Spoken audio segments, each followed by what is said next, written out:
આપણે સવારના 7 વાગ્યા છે, નાસ્તો કરવી છે. નહીં 8 વાગ્યા.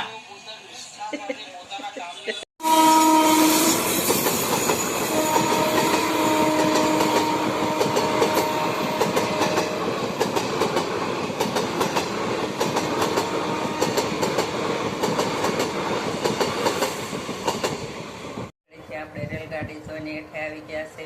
હવે ઓલા પડખે બાજુવાળા બેનનો બર્થડે છે તો એ ચોકલેટ લઈ ગયા, તો હવે આપણે ચોકલેટ ખાવું. હવે આપણે ચોકલેટ લઈ લીધી છે. હવે આપણે ચોકલેટ ખાવું.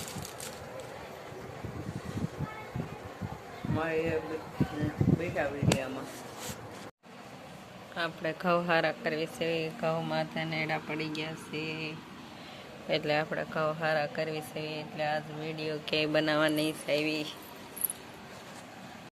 ભાવનગરની વાત કરવી તો કેવો સરસ નજારો છે, તમે જોઈ શકો છો.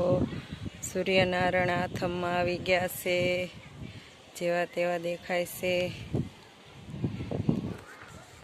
હેલો, કેમ છો યુટ્યુબ ફેમિલી? મારા બ્લોગમાં તમારું સ્વાગત છે. મારું નામ છે પ્રભા જાદવ, હું બોલું છું ભાવનગર શહેર છે. તો મારા બ્લોગમાં તમારું સ્વાગત છે. બપોર પછીના 6 વાગ્યા છે અને આપણે અગાશી ઉપર ઘઉં લેવા આવી ગયા છે, તમે જોઈ શકો છો. હવે આપણે ઘઉં ભેગા કરી લેશું. આપણે તડકે નાખ્યા હતા બપોરે. આજ પૂનમ છે એટલે આપણે જવાના છે મસ્તારામ બાપુના મંદિરે દર્શન કરવા. તો મારા બ્લોગમાં બન્યા રહેજો.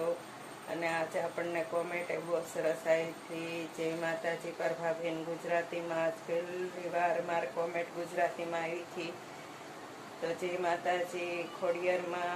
ખોડિયારમાં પછી જય માતાજી તેવી સરસ કોમેન્ટ આવે છે. હું બધી કોમેન્ટો વાંચું છું. તો મારા બ્લોગમાં બન્યા રહેજો. આજ જવાના આપણે મસ્તારામ બાપાના મંદિરે.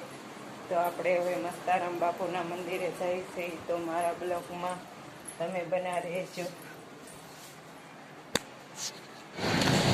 રાતનો નજારો જોઈ શકો છો તમે. આ રાતનો નજારો છે. પણ ગાડી હવા પૂરા ઊભી રાખી છે. ગાડીની હવા ચેક કરે છે.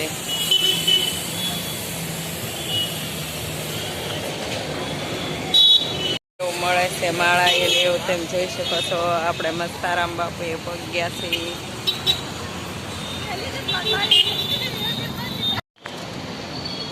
આપણે મસ્તારામ બાપુ એ પગ્યા છીએ, તેમ જોઈ શકો છો.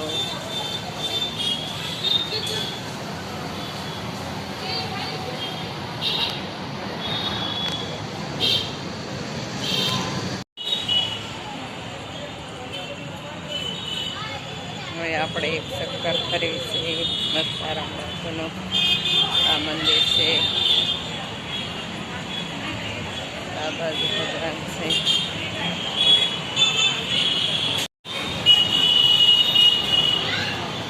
આ શ્રીફળ આગળ રાખવામાં આવ્યું છે. માળાયું ચડાવવામાં આવ્યું છે. આ બાજુ રસ્તો છે.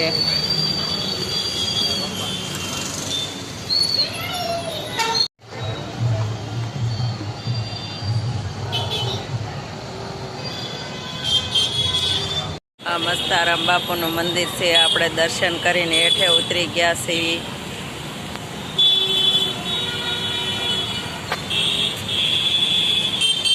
રાતનો નજારો કાંઈક આવો છે, તમે જોઈ શકો છો. આ બાજુ દર્શન કરવા આવે છે, તમે જોઈ શકો છો. આજ પૂનમ છે એટલે બધા કામેથી છૂટી અત્યારે દર્શન કરવા આવે છે, તમે જોઈ શકો છો. હવે આજથી આપણે જમવા જવાનો પ્રોગ્રામ થયો છે. ઘરે જઈને રાંધશું, પણ હવે એમ કીધું કે આપણે બહાર જમવા જઈએ, એટલે હવે આપણે બહાર જમવા જવાના છીએ. તો આજ આપણે બહાર જમવા જવાના છીએ. મારા બ્લોગમાં બન્યા રહીશું. પહેલાં આપણે હવા ચેક કરાવી છે. હવે પંચર છે તો પંચર કરાવી છે, તેમ જોઈ શકો છો. હવે પંચર કરાવશું. હવે આપણે નારી ચોકડી પહોંચી ગયા છીએ. આપણે જમવાનું જમી લેવું. પનીર ટીકાનું શાક, રોટલી અને પાપડ આવી. મસ્તારામ બાપાનું મંદિર છે. રોડના કાંઠે આવેલું છે, તમે જોઈ શકો છો. આ જૈન મંદિર દેરાસર જમીન આપણે એટલે પગી ગયા છે.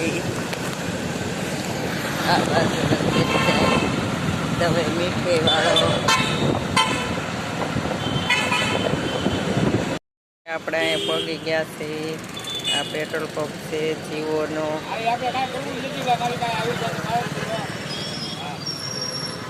આ બાજુ જઈ શકો. આ બાજુ જઈ શકો.